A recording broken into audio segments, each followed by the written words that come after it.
Saya tidak ujuk-ujuk langsung jadi ustadz. Saya sempat jadi mahasiswa terlama di dunia.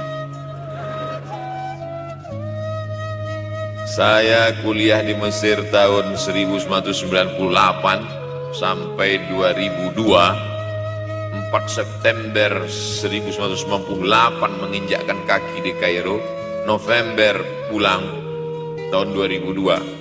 Tidak pernah sekalipun saya menyusahkan orang tua saya. Tak pernah saya minta uang pada mereka.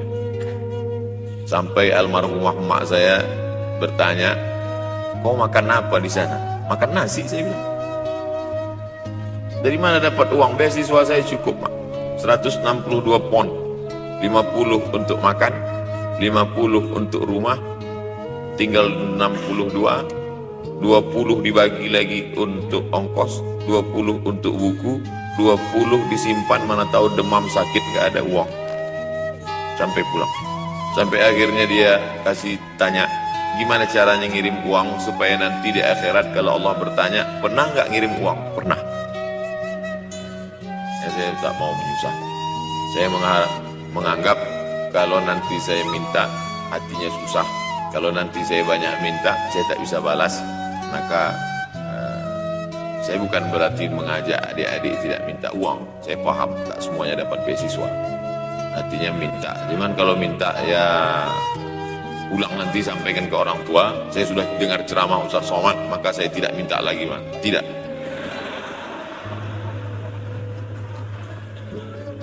Tapi tolong dirapel setahun sekali aja.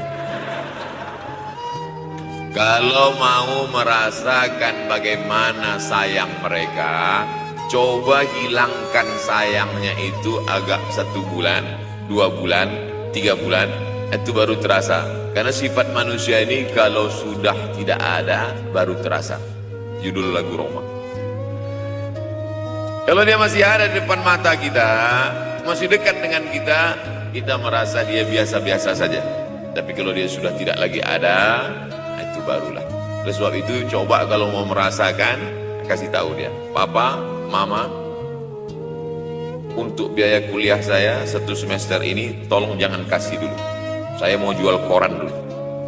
Saya mau kerja di Dorsmir dulu. Saya mau kerja loper dulu. Saya mau susah-susah dulu." Nah, ketika saat kita tahu susahnya itu, tetes peluh keringat, air mata, di situ baru kita tahu, oh ternyata perjuangan mereka ini luar biasa. Saya tidak bicara ceramah saja, tapi dalam kehidupan saya pribadi dulu saya laksanakan, saya pernah buat, saya pernah kerjakan. Tapi tidak saya rencanakan itu saya harus begini, tidak. Memang bagian dari takdir hidup. Mungkin tidak minta uang itu karena jauh ke Mesir. Kalau seandainya dekat, sering juga minta uang. Nah, memang dikondisikan saya untuk terbang jauh ke Mesir, lalu kemudian setelah jauh itu tidak meminta, tapi kemudian setelah pulang berjumpa sempat bersama orang tua. Bulan Maret 2019 kemarin baru meninggal dunia ketika saya sedang ceramah di Madura, Pulau Madura, diundang oleh sahabat saya, kakak kelas di Mesir dulu, Dr. Fauzi Tijani. Dan pagi itu rencananya mau ziarah ke makam Kiai Khalil di Pulau Madura. Begitu mau ziarah, langsung dapat SMS, segera pulang karena orang tua meninggal dunia. Akhirnya saya langsung ke airport Surabaya dan langsung pulang. Sebelum malam sudah tiba pemakaman. Artinya apa? Penyesalan panjang kenapa tidak mencium tangan orang tua, kenapa tidak. Karena saya pikir masih lama ya. Ini satu kekeliruan. Di mana-mana selalu saya sampaikan, jangan pernah berpikir usianya masih lama walaupun dia sehat. Karena sehat walafiat, tidak ada kurang satu apapun, masih lama. Ternyata apa yang terjadi? Berangkat hari Sabtu, hari Ahad tausiah, hari Senin pagi, tanpa sebab, tanpa penyakit. Oleh sebab itu kalau masih hidup orang tuamu di rumah, pulang. Tapi jangan ini jadikan alasan. Besok nggak masuk kelas, kemana? Pulang semua.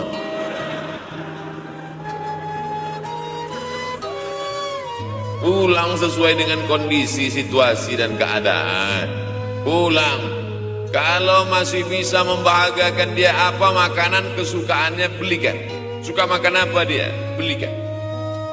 Itu yang dia inginkan. Andai kita gendong dia dari Yogyakarta berangkat ke kota Makkah, sampai di Makkah tawaf 7 putaran, dari Sofa ke Marwah, pulang lagi ke Jogja, belum tentu dapat membayar sekali teriakan dia saat mengeluarkan kita ke alam dunia. Jadi banyak orang terlalu membanggakan. Saya sudah banggakan dia Pak Ustaz, saya sudah bayarkan ONH-nya. Berapa? Baru DP-nya.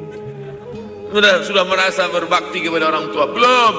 Makanya digunakan kata birrul walidain. Kenapa Allah tidak menggunakan kata husnul walidain? Hasan baik, jayyid baik, thayyib baik, khair baik. Tapi yang dipakai birrul walidain. Hanya satu-satunya kata untuk orang tua dipakai birrul walidain. Karena kata birru adalah sifat Allah SWT. Makanya di antara Asmaul Husna ada Al-Barrut Tawwab. Allah yang punya sifat itu. Maka kita diharapkan berakhlak seperti akhlak Allah Subhanahu wa ta'ala. Addabani Rabbi fa ahsana ta'dibi. Allah mendidik aku menjadi beradab sehingga adabku penuh. Allah Subhanahu wa ta'ala tidak ada puji Nabi Muhammad SAW. Hai Muhammad yang sholat tahajudnya sampai kakinya bengkak. Hai Muhammad yang hajinya tidak ada. Apa kata pujian Allah untuk Nabi Muhammad SAW? Wa innaka la'ala khuluqin azim. Akhlak agung dan mulia. Oleh sebab itu tak ada gunanya prestasi S1, S2, S3, postdoktoral, profesor kalau tidak berbakti kepada orang tua. Makanya orang tua itu levelnya langsung setelah Allah. Wa qadha rabbuka alla ta'budu illa iyyah. Langsung wa bil walidaini ihsana. Ihsan. Lihat lagi penggunaan kata ihsan dalam hadis Nabi. Jibril alaihissalam datang, rambutnya tidak berdebu, bajunya sangat putih bersih, tapi tidak ada orang yang kenal. Diriwayatkan oleh Sayyidina Umar ibn al-Khattab radhiyallahu anhu, aku melihat ada seorang laki-laki rambutnya sangat hitam dan bajunya sangat putih, tapi kami tidak ada yang kenal. Ini 3 indikasi ini menunjukkan kebingungan. Kalau ada orang rambutnya sangat hitam dan kita kenal, berarti dia memang orang situ, memang tinggalnya di situ. Tapi dia kalau orang perantau, rambutnya pasti berdebu karena tinggal di gurun pasir. Sekarang kan banyak tuh anak-anak muda yang rambutnya berdebu. Itu berarti orang jauh, bukan orang Jogja. Bajunya sangat putih, tapi kami tidak kenal. Kalau bajunya agak-agak kotor, berarti dia musafir. Pantas kalau kita tidak kenal. Tapi bajunya sangat putih, berarti dia memang orang situ. Tapi kami tidak kenal. Kata Umar bin Khattab, rambutnya sangat hitam, bajunya sangat putih, tapi kami tidak kenal. Dan dia duduk berhadap-hadapan dengan Nabi, lututnya dekat dengan lutut Nabi. Tapi kami tidak kenal. Dia bertanya tentang iman, dia bertanya tentang Islam, dia bertanya tentang ihsan. Setelah selesai baru Nabi bertanya, Umar, ya, kamu tahu siapa tadi yang datang bertanya tentang iman, Islam dan ihsan itu? Tidak. Jibril yu'allimukum dinakum. Tadi yang datang itu adalah Jibril alaihissalam. Orang selevel Umar bin Khattab tidak kenal Jibril. Ada orang Indonesia baru ketemu Jibril.